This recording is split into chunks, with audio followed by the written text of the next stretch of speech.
Hi learners, இந்த வீடியோவில் நம்ம பார்க்க போகிறது 6th ஜியாகிரஃபியில் செகண்ட் டேர்ம் தான் வந்து பார்க்க போகிறோம். ஃபஸ்ட்டு டேர்மில் ரெண்டு லெசனுமே நம்ம பார்த்தாச்சு. இது வந்துட்டு செகண்ட் டேர்ம்.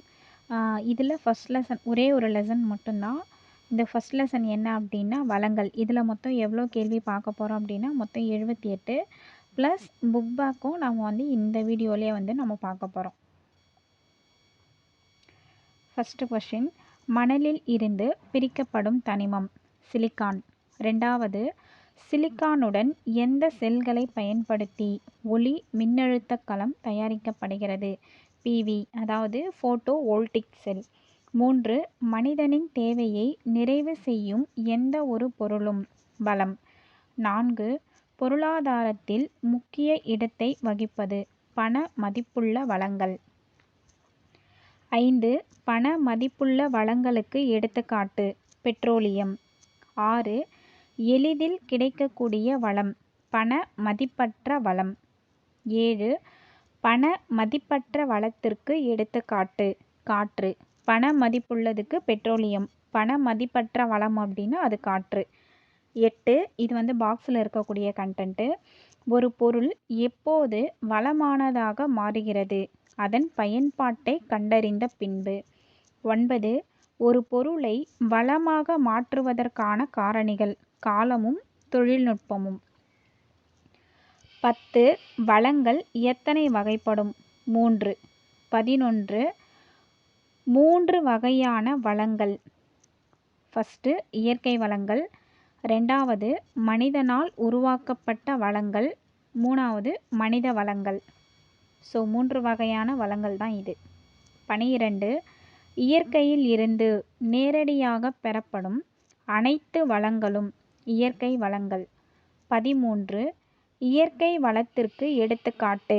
காற்று, நீர், மண், கனிமங்கள், இயற்கை தாவரங்கள், விலங்குகள், நுண்ணுயிரிகள். 14, இயற்கை வளங்கள் எதன் அடிப்படையில் வகைப்படுத்தலாம்? தோற்றம், வளர்ச்சி நிலை, புதுப்பித்தல், பரவல் மற்றும் உரிமை. 15, தோற்றத்தின் அடிப்படையில் வளங்களை எவ்வாறு வகைப்படுத்தலாம்? உயிரியல் வளங்கள் மற்றும் உயிரற்ற வளங்கள். 16, உயிருள்ள வளங்களுக்கு எடுத்துக்காட்டு? தாவரங்கள், விலங்குகள் மற்றும் நுண்ணுயிரிகள். 17, உயிரற்ற வளங்களுக்கு எடுத்துக்காட்டு? நிலம், நீர், காற்று மற்றும் கனிமங்கள். 18, அக்கால மனிதனுக்கு அடிப்படை தேவைகளாக இருந்தது? உணவு, உடை, இருப்பிடம். 19, அக்கால மக்களின் முதல் நிலை செயல்பாடுகளாக இருந்தது? வேட்டையாடுதல், உணவு சேகரித்தல், மீன்பிடித்தல், காட்டு வளங்களை சேகரித்தல். 20, அக்கால மனிதர்கள் எதன் மூலம் அடிப்படை தேவைகளை நிறைவு செய்து கொண்டனர்? விவசாயம், கால்நடை வளர்ப்பின் மூலம். 21, பழங்கால மனிதர்களுக்கு வேட்டையாடுதல் முதல் விவசாயம் செய்தல் வரை தேவைப்பட்டது? கருவிகள். 22, பழங்கால மக்கள் எதை கொண்டு முதலில் கருவிகள் செய்தனர்? கற்கள் கொண்டு. 23, கருவிகள் செய்ய வளங்களுக்காக மனிதன் புவியை தோண்டும்போது முதலில் கிடைத்தது? தாமிரம். 24, மனிதன் முதலில் கண்டுபிடித்தது? தாமிரம். 25, தாமிரத்திற்கு அடுத்து மனிதனால் கண்டுபிடிக்கப்பட்டது? இரும்பு.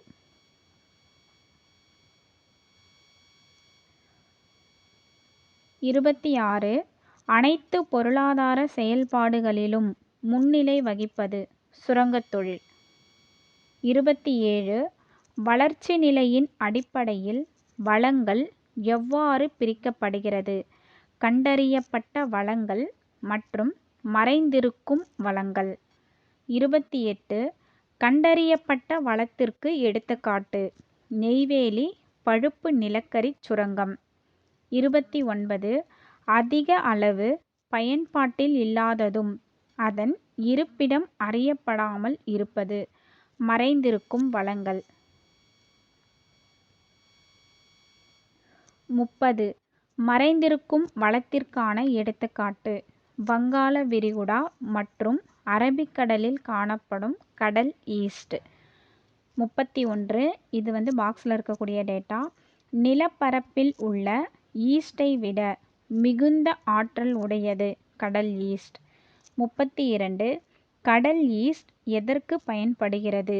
ரொட்டி தயாரித்தல், மது வடித்தல், திராட்சை ரசம் தயாரித்தல், உயிரி எத்தினால் தயாரித்தல், மருத்துவ புரதம் தயாரித்தல். 33. புதுப்பித்தலின் அடிப்படையில் வளங்கள் எவ்வாறு பிரிக்கப்படுகிறது? புதுப்பிக்கக்கூடிய வளங்கள், புதுப்பிக்க இயலா வளங்கள். 34. புதுப்பிக்கக்கூடிய வளத்திற்கான எடுத்துக்காட்டு. காற்று, நீர், சூரிய ஒளி. 35. குறிப்பிட்ட அளவில் உள்ள அனைத்து வளங்களும் புதுப்பிக்க இயலா வளங்கள். 36. எந்த வளங்கள் உருவாக நீண்ட காலம் எடுத்துக்கொள்ளும்? புதுப்பிக்க இயலா வளங்கள். 37. புதுப்பிக்க இயலா வளத்திற்கு எடுத்துக்காட்டு. நிலக்கரி, பெட்ரோலியம், இயற்கை வாயு, கனிமங்கள். 38. இன்றும் நாம் முழுமையாக பயன்படுத்தாத ஆற்றல். காற்று ஆற்றல். 39. வளங்கள் பரவலின் அடிப்படையில் எவ்வாறு பிரிக்கப்படுகிறது? உள்ளூர் வளங்கள், உலகளாவிய வளங்கள். 40. ஏதேனும் ஒரு குறிப்பிட்ட பகுதியில் மட்டும் காணப்படும் வளம். உள்ளூர் வளங்கள். 41. உள்ளூர் வளத்திற்கு எடுத்துக்காட்டு. கனிமங்கள். 42. உலகளாவிய வளத்திற்கு எடுத்துக்காட்டு. சூரிய ஒளி மற்றும் காற்று. 43. உரிமையின் அடிப்படையில் வளங்கள் எவ்வாறு பிரிக்கப்படுகிறது? தனிநபர் வளங்கள், சமூக வளங்கள், நாட்டு வளங்கள், பன்னாட்டு வளங்கள். 44. தனிநபர் வளத்திற்கு எடுத்துக்காட்டு. அடுக்குமாடி கட்டடங்கள். 45. சமூக வளத்திற்கு எடுத்துக்காட்டு. பூங்கா. 46. ஒரு நாட்டின் அரசியல் எல்லைக்குட்பட்ட நிலப்பகுதிகள் மற்றும் பெருங்கடல் பகுதிகளுக்கு உட்பட்ட வளங்கள். நாட்டு வளங்கள். 47. நாட்டு வளத்திற்கு எடுத்துக்காட்டு.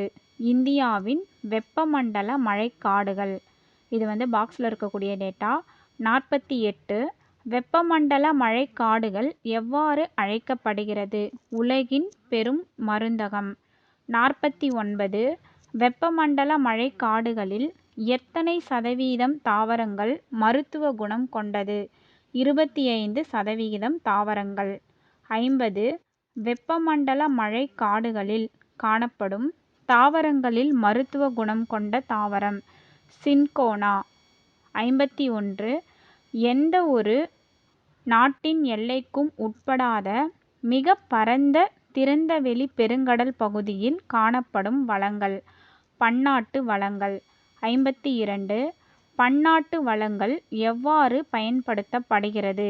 உலக நாடுகளுக்கு இடையேயான ஒப்பந்தங்களின் மூலம். 53. பன்னாட்டு வளத்திற்கு எடுத்துக்காட்டு. திமிங்கல புனுகு. 54. இது பாக்ஸில் இருக்கக்கூடிய டேட்டா. திமிங்கல புனுகு எதிலிருந்து பெறப்படுகிறது? ஸ்பெர்ம் திமிங்கலத்தில் இருந்து. 55. ஒரு பவுண்ட் அதாவது 0.454 கிலோகிராம் திமிங்கல புனுகின் விலை 63,000 அமெரிக்க டாலர். ஒரு பவுண்டோட விலை எவ்வளோ அப்படின்னா $63,000. 56. திமிங்கல புனுகு எதற்கு பயன்படுகிறது? வாசனை திரவியங்கள் செய்ய. 57. இயற்கை வளங்கள் தொழில்நுட்பத்தினால் மாற்றுருவாக்கம் செய்யப்பட்டு புதிய பொருளாக கிடைப்பது. மனிதனால் உருவாக்கப்பட்ட வளங்கள். 58. மனிதனால் உருவாக்கப்பட்ட வளத்திற்கு எடுத்துக்காட்டு. கரும்பிலிருந்து கிடைக்கும் சர்க்கரை, பாலங்கள், வீடுகள், சாலைகள். 59 மூலப்பொருட்களில் இருந்து வேறு பயன்பாட்டு பொருளாக மாற்றும் செயல்பாடு. இரண்டாம் நிலை செயல்பாடுகள். 60 எந்த செயல்பாட்டிற்கு மனித திறனும் அவனது சிந்தனைகளும் அடிப்படை தேவையாகும். இரண்டாம் நிலை செயல்பாட்டிற்கு. 61 இயற்கையில் இருந்து புதிய வளங்கள் உருவாக்கும் தனிநபர் குழுக்கள் எவ்வாறு அழைக்கப்படுகிறது? மனித வளம். 62 மனிதன் ஒரு இயற்கை வளம். 63 ஆனாலும் மனிதனை நாம் எவ்வாறு பார்க்கிறோம்? தனி ஒரு வளமாக. மனிதன் இயற்கை வளம், ஆனாலும் மனிதனை நாம் இயற்கை வளமாக பார்க்காம தனி ஒரு வளமாக பார்க்கிறோம். 64 மனிதனை நாம் மதிப்புமிகு வளமாக பார்க்க காரணம். கல்வி, உடல் நலம், அறிவு மற்றும் திறன். 65 மனித வளத்திற்கு எடுத்துக்காட்டு. மருத்துவர், ஆசிரியர், அறிவியலாளர். 66 முதல் நிலை மற்றும் இரண்டாம் நிலையில் கிடைக்கப்படும் பொருள்களை பகிர்வதற்கான போக்குவரத்து மற்றும் வணிக அமைப்பு. மூன்றாம் நிலை செயல்பாடுகள். 67 மூன்றாம் நிலை செயல்பாடுகளுக்கு எடுத்துக்காட்டு. வங்கி, வணிகம் மற்றும் தகவல் தொடர்புத் துறை. 68 எந்த செயல்பாடுகளில் மனித வளம் பல்வேறு நிலைகளில் பயன்படுகிறது? மூன்றாம் நிலை செயல்பாடுகளில். 69 ஒரு நாட்டில் உள்ள நிறுவனங்கள் மற்றும் அமைப்புகளின் எண்ணிக்கை மற்றும் தரத்தை சார்ந்து இருப்பது மனித வளம். 70 வளங்கள் மனிதனின் பேராசைக்கு அன்று, அவனது தேவைக்கு மட்டுமே என்று கூறியவர் மகாத்மா காந்தி. 71 உலகில் வளங்கள் குறைவதற்கு மனித இனமே காரணம் என்று கூறியவர் மகாத்மா காந்தி. 72 வளங்களை சரியாக பயன்படுத்தும் திறன். வளத் திட்டமிடுதல். 73 வளத்தினை கவனமாக கையாளுதல் என்பது வளங்களை பாதுகாத்தல்.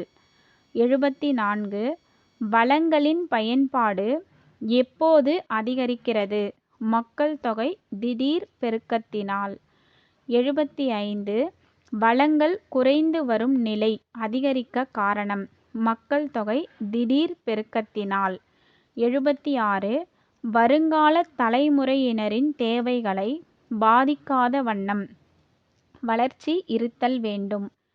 77 சமநிலைத் தன்மையோடு ஏற்படும் வளர்ச்சியே நிலையான வளர்ச்சி.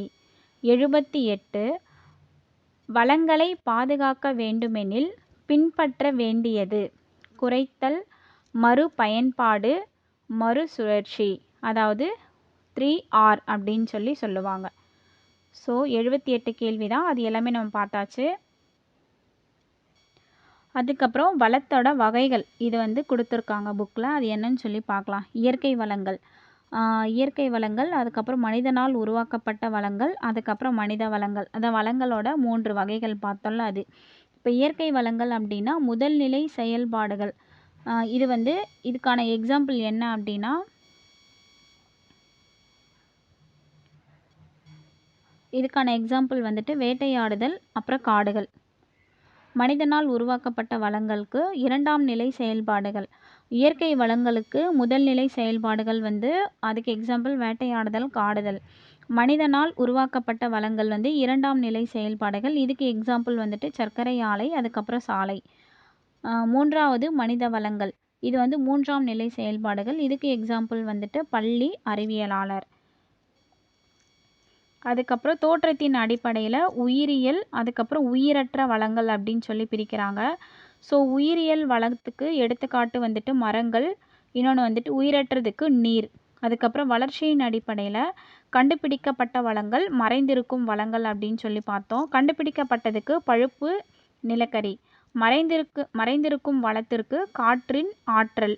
அதுக்கப்புறம் புதுப்பித்தலின் அடிப்படையில் புதுப்பிக்கக்கூடிய வளங்கள், புதுப்பிக்க இயலா வளங்கள் அப்படின்னு சொல்லி பார்த்தோம். புதுப்பிக்கக்கூடியது சூரிய ஒளி, புதுப்பிக்க இயலாத வளம் நிலக்கரி. பரவலின் அடிப்படையில் உலகளாவிய உள்ளூர் வளங்கள் அப்படின்னு பார்த்தோம். இப்போ உலகளாவிய வளத்திற்கு எடுத்துக்காட்டு நீர், அதே உள்ளூர் வளத்திற்கு எடுத்துக்காட்டு கங்காரு. உரிமையின் அடிப்படையில் தனிநபர் வளங்கள், சமூக வளங்கள்.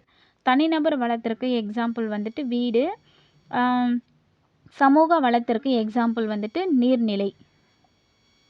இது உரிமையின் அடிப்படையில். அதுக்கப்புறம் உரிமையின் அடிப்படையில் மொத்தம் 4. ஒன்று தனிநபர், சமூகம், அதுக்கப்புறம் நாட்டு வளம், பன்னாட்டு வளம். தனிநபர் வளத்திற்கு வீடு, சமூக வளத்திற்கு எக்ஸாம்பிள் வந்துட்டு நீர்நிலை. அதுக்கப்புறம் நாட்டு வளத்திற்கு எக்ஸாம்பிள் வந்துட்டு ஆறுகள், பன்னாட்டு வளத்திற்கு எக்ஸாம்பிள் வந்துட்டு திமிங்கல புனவு. இதுதான் வந்துட்டு வளங்கள் வந்துட்டு எப்படி பிரிக்கிறாங்க, வளங்களின் வகைகள் அப்படின்னு சொல்லி பார்த்தோம். அதுக்கப்புறம் பொறுத்துக வந்து இயற்கை வளம். இயற்கை வளத்துக்கான இது வந்துட்டு காடு. பன்னாட்டு வளம் வந்துட்டு திமிங்கல புனுகு பார்த்தோமா. அதுக்கப்புறம் குறைத்தல், மறு பயன்பாடு, மறுசுழற்சி. இது வந்துட்டு 3R பார்த்தோம். இது வந்து எதுக்கு அப்படின்னா நிலையான வளர்ச்சிக்கு. அதுக்கப்புறம் புதுப்பிக்க இயலாதது, அதாவது புதுப்பிக்க இயலாத வளம் அப்படின்னா எது அப்படின்னா கனிமங்கள். புதுப்பிக்க இயலாதது கனிமங்கள். உலகளாவிய வளம் வந்துட்டு காற்று. உலகளாவிய வளம் வந்து காற்று. அதுக்கப்புறம் இரண்டாம் நிலை செயல்பாடுகள் வந்து உற்பத்தி செய்தல். ஸோ இதுக்கான ஆன்சர் வந்துட்டு 6, 5, 2, 1, 3, 4. அதுக்கப்புறம் கோடிட்ட இடங்களை நிரப்புக. ஃபஸ்ட்டு கேள்வி, கரும்பிலிருந்து டேஷ் தயாரிக்கப்படுகிறது? சர்க்கரை. ரெண்டாவது, வளங்களை டேஷ் கையாளுதல் வளங்களின் பாதுகாப்பு எனப்படுகிறது அப்படின்னா வளங்களை கவனமாக கையாளுதல் வளங்களின் பாதுகாப்பு எனப்படுகிறது. மூன்றாவது, குறிப்பிட்ட பகுதிகளில் காணப்படும் வளங்கள், ஒரு குறிப்பிட்ட பகுதியில் மட்டும் இருக்கக்கூடிய வளங்கள் வந்து உள்ளூர் வளங்கள் எனப்படுகிறது.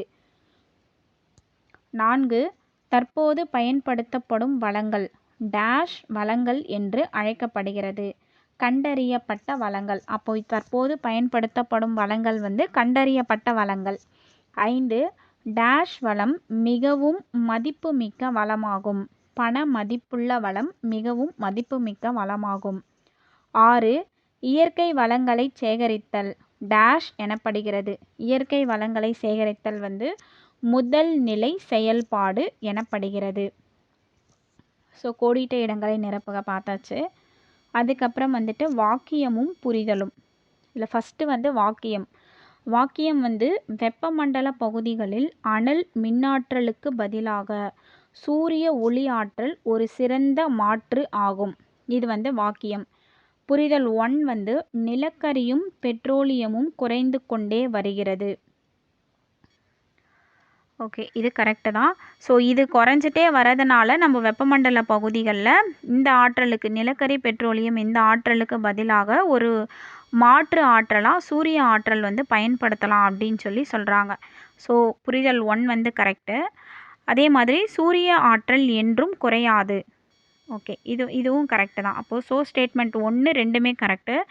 ஸோ ஆப்ஷன் வந்து புரிதல் 1 மற்றும் 2 சரி. 2, வாக்கியம் வந்து வளங்களை பாதுகாக்காவிடில் மனித இனம் அழிந்துவிடும். இது வந்து வாக்கியம். இதுக்கான புரிதல் வந்து வளங்களை பாதுகாக்க வேண்டாம் கொடுத்துருக்காங்க. வேண்டாம் கிடையாது, வளங்களை பாதுகாக்கணும் அப்படின்றது தான் வாக்கியம். அப்படி பாதுகாக்கல அப்படின்னா மனித இனம் வந்து அழிஞ்சிரும் அப்படின்ற மாதிரி அவங்க சொல்லியிருக்காங்க. ரெண்டாவது புரிதல் வந்து வளங்களை பாதுகாக்க வேண்டும், இது கரெக்டு. ஸோ இதுக்கான சரியான விடை என்ன அப்படின்னா புரிதல் 2 மட்டும் சரி, 1 வந்து தவறு. மூன்றாவது வாக்கியம், மனிதன் விவசாயம் செய்ய தீர்மானித்தான். இது வந்து வாக்கியம். இதுக்கான புரிதல் 1 வந்து உணவு சேகரித்து வந்த மனிதனுக்கு உணவு தட்டுப்பாடு ஏற்பட்டது. ரெண்டாவது புரிதல், மனிதன் சேகரித்த உணவு ஊட்டமிக்கதாக இல்லை, ஊட்டமிக்கதாக தான் இருந்தது. ஸோ இது வந்துட்டு தவறு. ஃபஸ்ட்டு புரிதல் வந்து உணவு சேகரித்து வந்த மனிதனுக்கு உணவு தட்டுப்பாடு ஏற்பட்டது. இது வந்துட்டு கரெக்டு. உணவு தட்டுப்பாடு ஏற்பட்டதுனால தான் மனிதன் வந்துட்டு விவசாயம் செய்யலாம் அப்படின்னு சொல்லி டிசைட் பண்ணி சமவெளி பகுதிகளுக்கு, அதாவது ஆற்று சமவெளி பகுதிகளுக்கு மாறினாங்க. ஸோ அப்போ வந்துட்டு புரிதல் 1 கரெக்டு, புரிதல் 2 வந்துட்டு தவறு. ஸோ ஆப்ஷன் வந்து புரிதல் 1 மட்டும் சரி. ஸோ இதில் வந்துட்டு நம்ம புக் பேக்கும் பார்த்தாச்சு, அதே மாதிரி புக்கில் இருக்கக்கூடிய லைன் பை லைன் அதுக்கான ஆன்சரும் வந்துட்டு நம்ம பார்த்தாச்சு. ஸோ ஒரே ஒரு லெசன் மட்டும்தான் இந்த செகண்ட் டேர்மில். அந்த ஃபஸ்ட் லெசன் வந்துட்டு நம்ம பார்த்தாச்சு வளங்கள். இதோட கண்டினியூவேஷன் நம்ம நெக்ஸ்ட் வீடியோவில் பார்க்கலாம். தேங்க்ஸ் ஃபார் வாட்சிங்.